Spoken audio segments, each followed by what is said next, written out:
All right, hey, welcome to the channel. This is Moyna Bass Fishers. I'm Jim Moyna. In this video, we're going to talk about the tournament, the 2023 tournament on the MLF Tacklewarehouse Invitational Tour on the Mississippi River in LaCrosse, Wisconsin. This was the sixth and final event of that tour for this year, with a lot going into it, a lot riding on it. I was eighth in the points going into it. And the top 8 then get the invite to the 2024 Bass Pro Tour, which was my entire goal for the season to achieve that. So sitting in 8th place going into it, I was in good position. But with one tournament to go, you still got to catch the fish, and that's what I did not do. I finished, what was it, 112th place out of 150. Very subpar performance, not happy about it, obviously, frustrated. My goal, didn't meet my goal. It was a failure. This last tournament was a failure, completely. It was so weird too, because I almost felt like I was fishing in a completely different place, because just seeing all these quality fish that guys are bringing in, and I'm not seeing any of this in practice or in the tournament. It was really weird. I just don't know what happened. Obviously, I wasn't around enough fish. Even if my presentations were slightly off, you know, you still catch some fish, and I just was not catching any decent fish whatsoever. So let's just kind of review how did this come to be. And by the way, I ended up finishing, I think it was 18th in the Angler of the Year points, you know, dropping from 8th to 18th. So that's still, you know, 18th out of 150 still ain't bad. But the goal was not achieved, which is a bit unnerving. I thought maybe I could break through and get that this year. You know, especially going into this last one, I was like, yeah, all I got to do is just clinch her down and we'll get it. I've been fishing pretty good lately, making good decisions, but this tournament did not fall into that category. So here's how it all kind of went down. The river was really low, okay? And, you know, being end of July, we're well beyond any kind of spawn. So the fish start grouping up, and whether we're talking smallmouth or largemouth, the fish are going to be starting to group up. Current's always a player, but not for all the largemouth.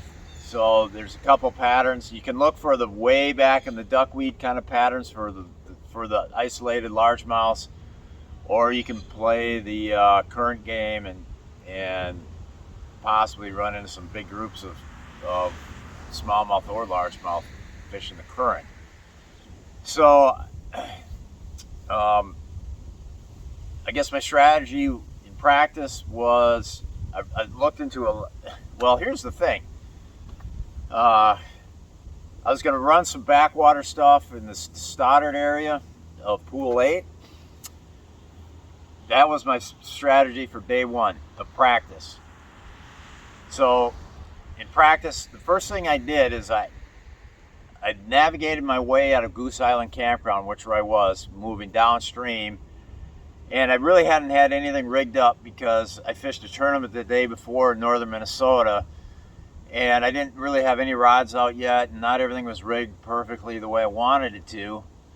So I just drove for a little while and then just set the boat down to just rig a few rods, and just freakishly, coincidentally, where I set the boat down, all of a sudden fish started breaking near me and in front of me. And there was a boat, and there was a local guy, probably, I don't know, 100, 150 yards away, headed my way, just fishing his way towards me. And as it turns out, between him and me is where a lot of these fish were breaking. There were some breaking right by me. I mean, literally like 15 feet away. So this is like, it's like, well, heck, this is what I got to look for is what I've got in front of me right here. And what it was a narrowing and a chute with a shallow rise, where the current had to speed up to go over the shallow rise. It's almost like a sandbar, I guess, with some weeds on top, and then it'd fall off on the other side. So it's a little deeper on one side, rose up over the sandbar with weeds on it, and then was deeper on the other side. And there had to be at least 50 fish just hanging out on this thing. So obviously I tied up a few baits and started fishing right there without even, I had already had my power poles down, so I just started fishing. And I started catching, and these fish tended to be undersized. They were small fish, non-keepers. I did catch a couple of, like 14 to 15 inchers, which are, a pound 10, pound 12.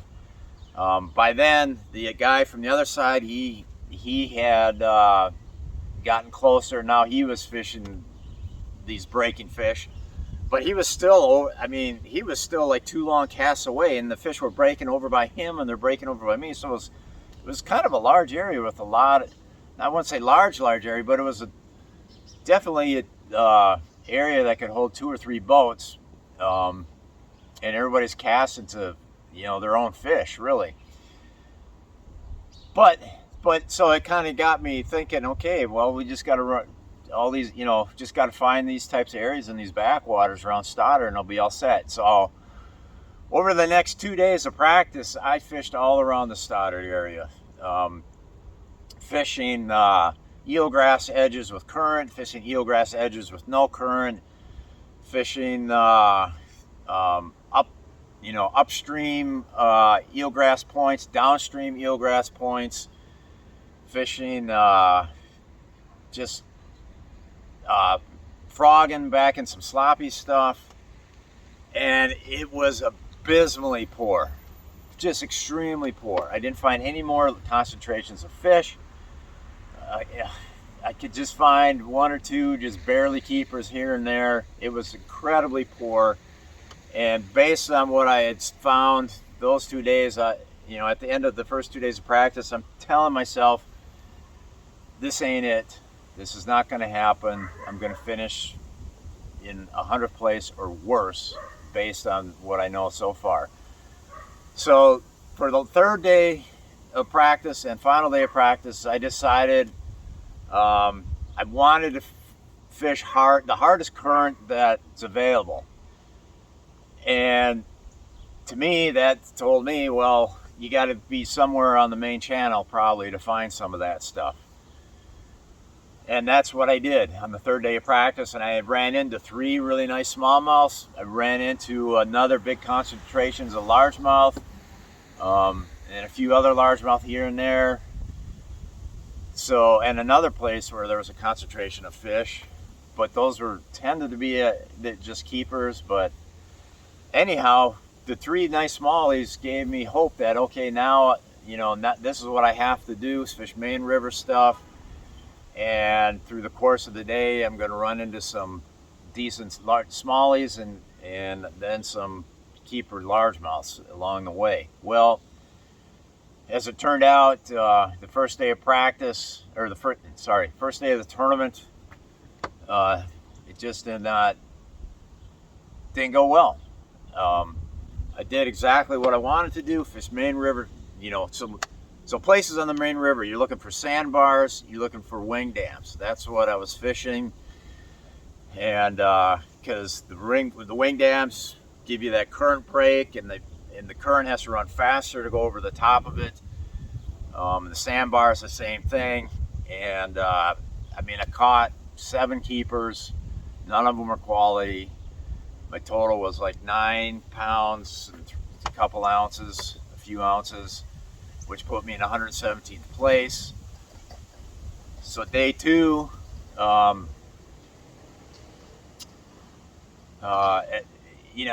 really didn't know what to do, but I'm like, I got to stay on the main. I felt like I had to stay on the main channel and just maybe work some new and different stuff. Maybe hit a couple of key places, but try to mix in some new stuff too, and that's what I did.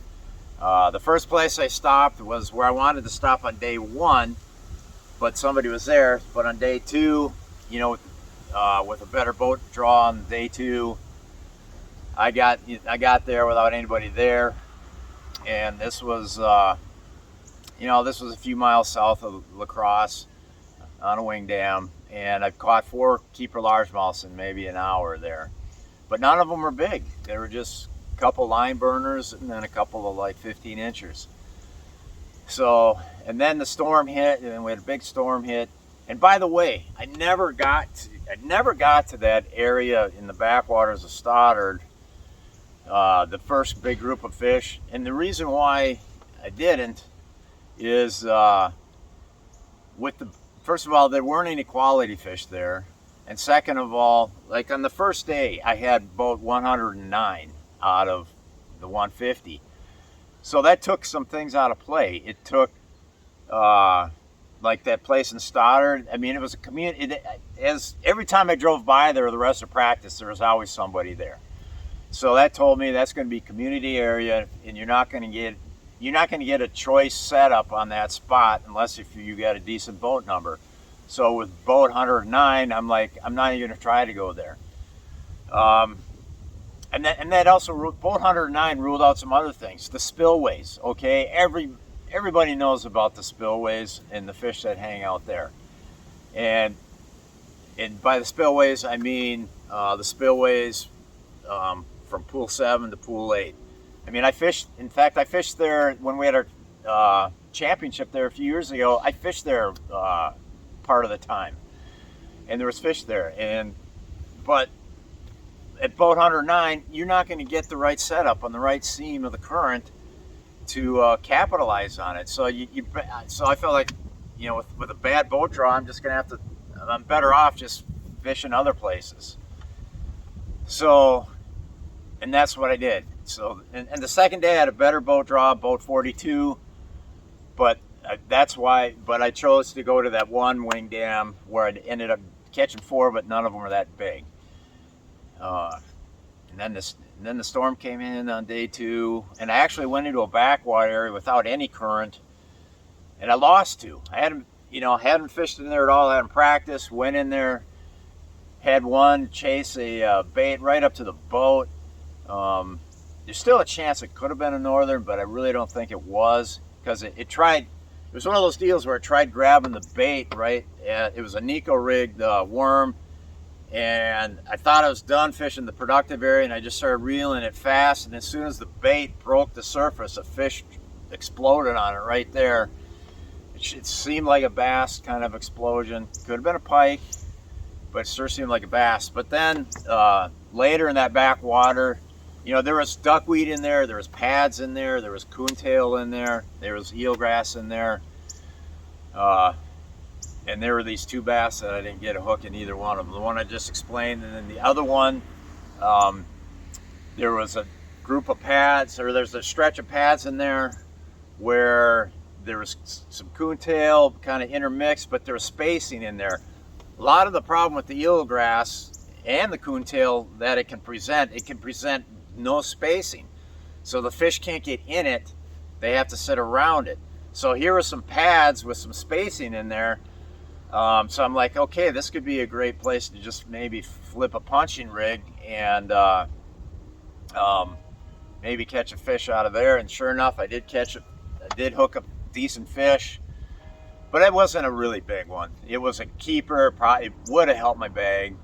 It's probably a 2 to 2.5 pounder, but he got me around a pad stem, and he was still on there. He was fighting and struggling, and I'm like, I'm just going to pull this fish through this pad stem, whether he likes it or not. And in the process of doing that, the fish came off the hook. So lost that one. So anyways, the storm passed, clouds cleared out, and actually, the clouds cleared out right as I pulled up onto this one wing dam where I caught a smallmouth the day before and saw a few others. And immediately I caught a nice walleye on a crankbait. And then I kept going, and that was on the very tip of the wing dam, out by the main channel. But then I started working towards the shoreline, and then I saw like a couple really big blow-ups. so that got me really excited. But the thing is, you pretty much got to get your bait right on these blow-ups to have any shot at actually hooking up with these blow-ups. And of course, they were like beyond my casting distance. And by the time I got to where I figured they were, of course, I couldn't get nothing to bite there. However, there were some bites to be had there because there were a few more blow-ups, but they were smaller blow-ups and they were smaller bass.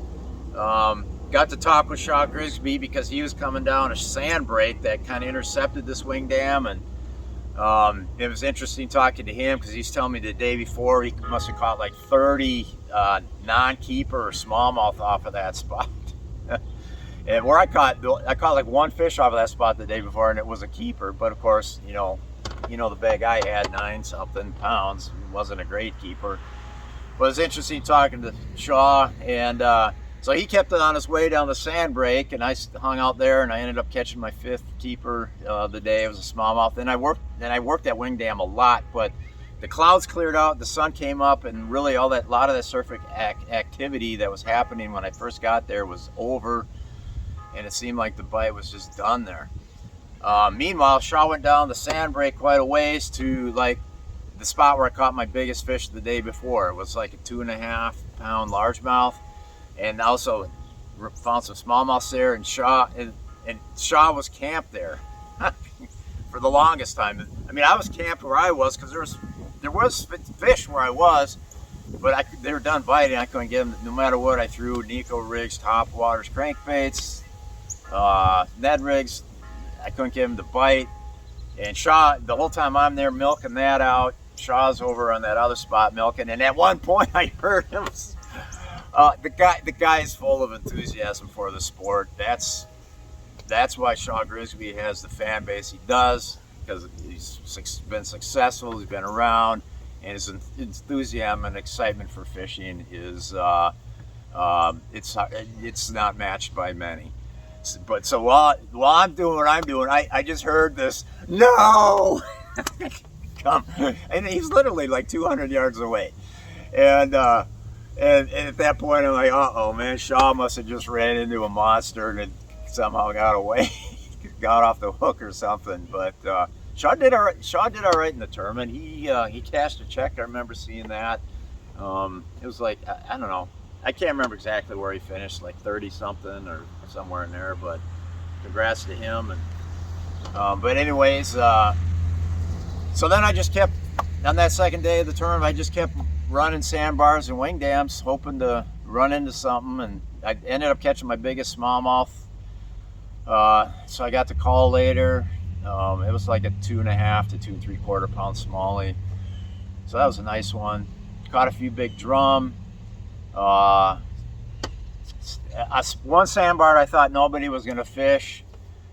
That had a lot of fish on it, but I never could get any a way to keep her from day one on it. But I did catch a lot of undersized fish. But the guy from Italy, Jacopo, he was camped on that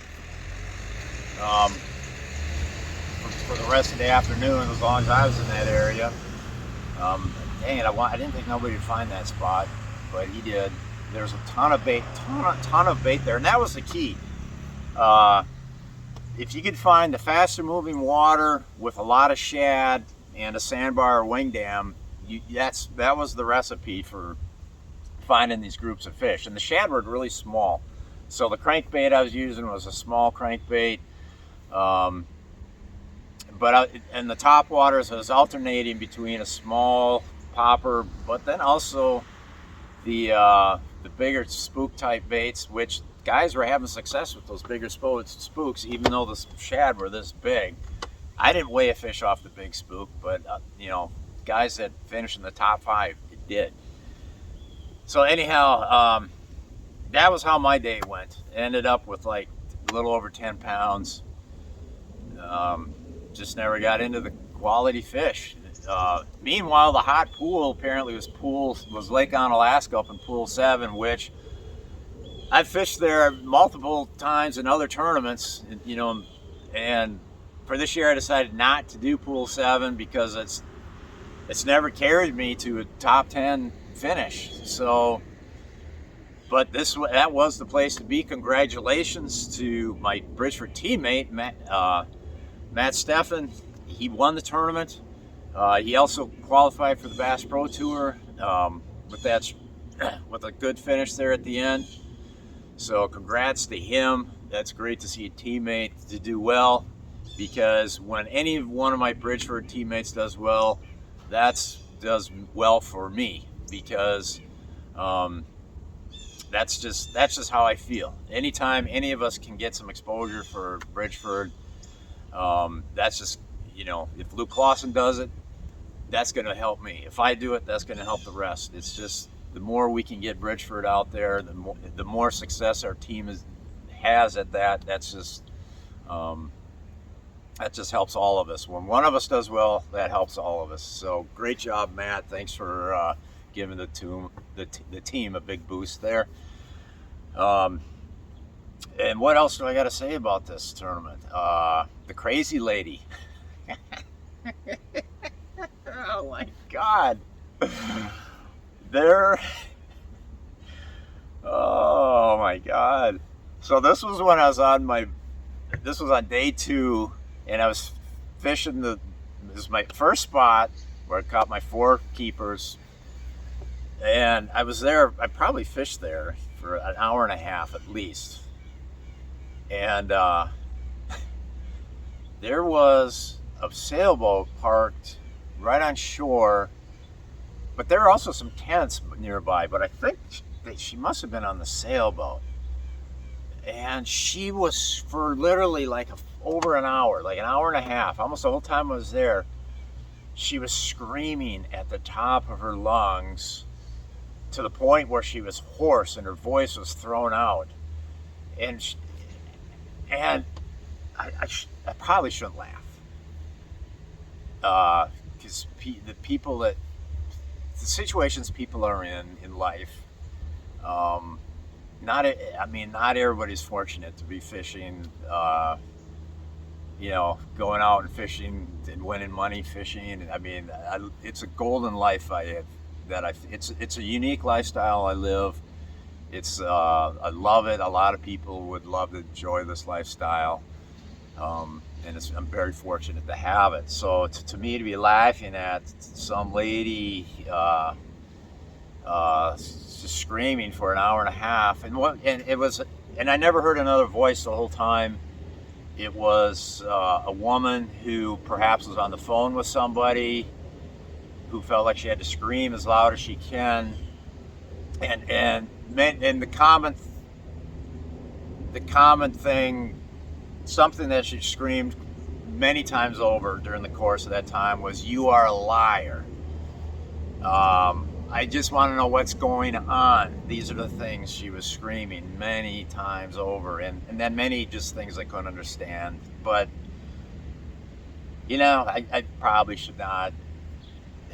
I mean, it was funny, very unique situation, but in hindsight, it's probably no laughing matter. There's probably a very sad story behind this woman,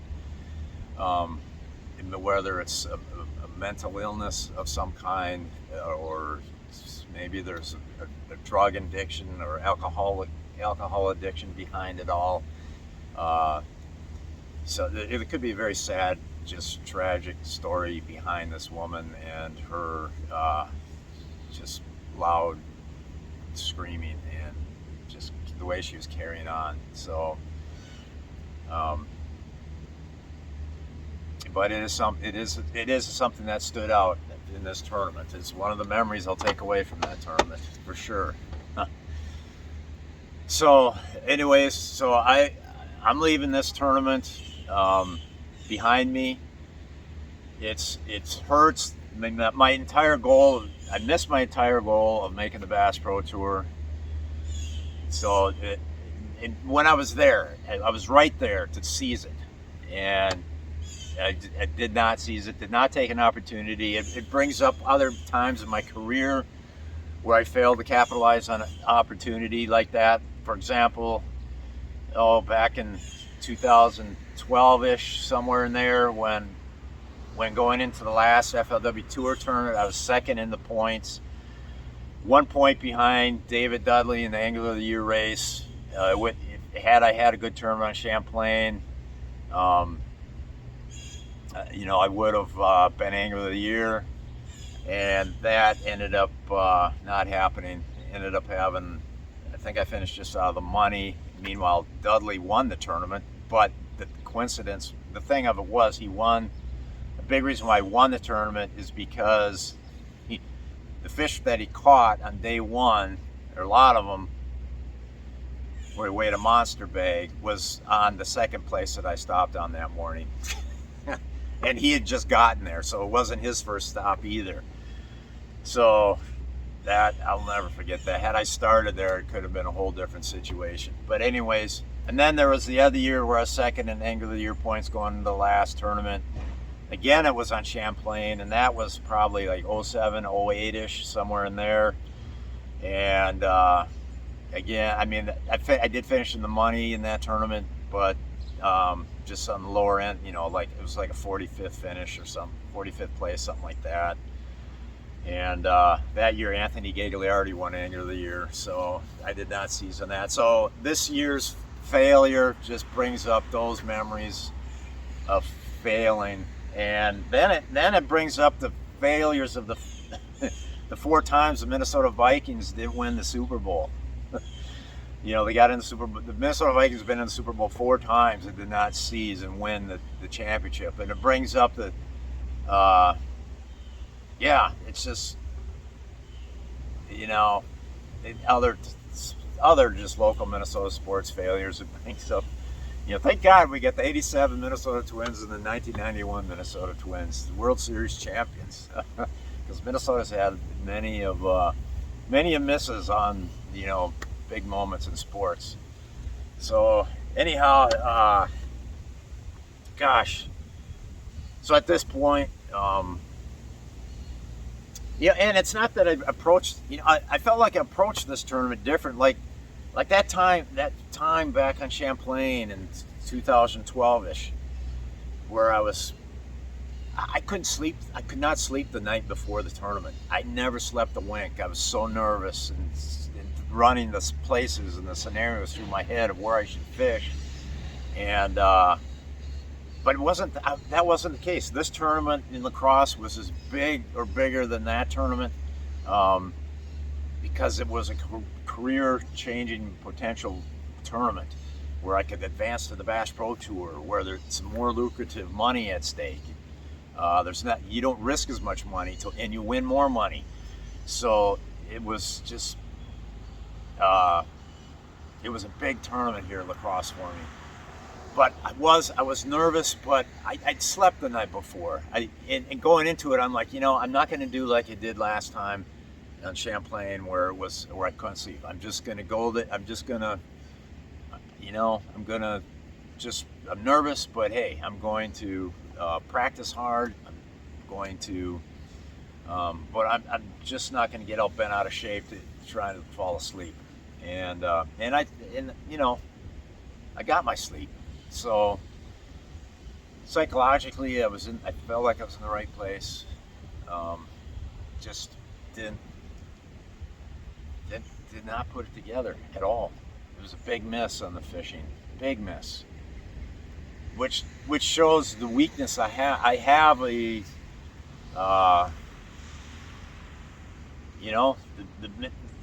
I've fished multiple times down LaCrosse now over the years, and at different seasons of the year. In the spring tournament, I got a 7th place one time in what was called the Red Man Trail, which is now the BFL Trail. That was back in the early '90s. But outside of that, it's always, when I go to LaCrosse, it's always been a fight to get one of those bottom end checks. That's where and sometimes I get into, sometimes that fight is successful where I get into the money, and other times it's not. And this time I wasn't even in the fight for a bottom end check.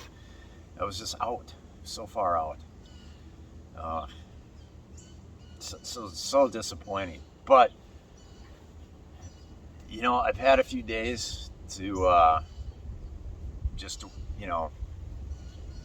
escape from it. And one thing I did do, I did serve myself some penance. Uh, in the turn, you know, some people drink their sorrows away. Some people smoke marijuana. I don't do any. I don't drink. Don't do drugs of any kind. Um, but I did find an escape, and that escape was on the last day, the third day of the tournament. I'm eliminated, so I turned on the live stream, and the night before, after I was out of the tournament, I left, drove back up here to Shakopee to stay at my girlfriend's house, Patty's, and she needed a clothesline removed from her yard. And on the hottest day of the year in Minnesota, I figured this is what I need. This is what I need to take my mind off of the performance. So I got me a shovel, I got me a hacksaw, and there's probably 1,000 ways to be more efficient about the removing of this clothesline. But what it involved was there were two metal posts of this clothesline, and they were anchored in concrete. And I didn't know how much concrete they were anchored in. And I didn't really know what I was getting into when I first drove the shovel into the virgin soil. But it ended up being an all-day project during the hottest day of the year in Minnesota with high humidity. And just to give you an example, that morning I weighed myself. I weighed 195 and a half pounds. During the course of the day, I probably drank 1.5 gallons of water easily.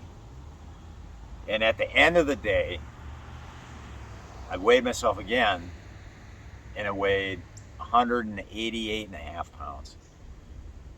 So I'd lost 5 pounds of water weight of sweat, even though I drank at least 1.5 gallons. I mean, I was inside drinking just massive amounts of water all day long. And that was quite the project. The digging was so involved. I mean, I had to dig like holes that were like 4 feet wide by at least 3 feet deep on each one of these, and the concrete block had to weigh like 300 to 400 pounds. So obviously I wasn't removing this concrete without like jackhammering it apart or I mean, I kind of wanted to just try to sledgehammer it apart, but I didn't have one.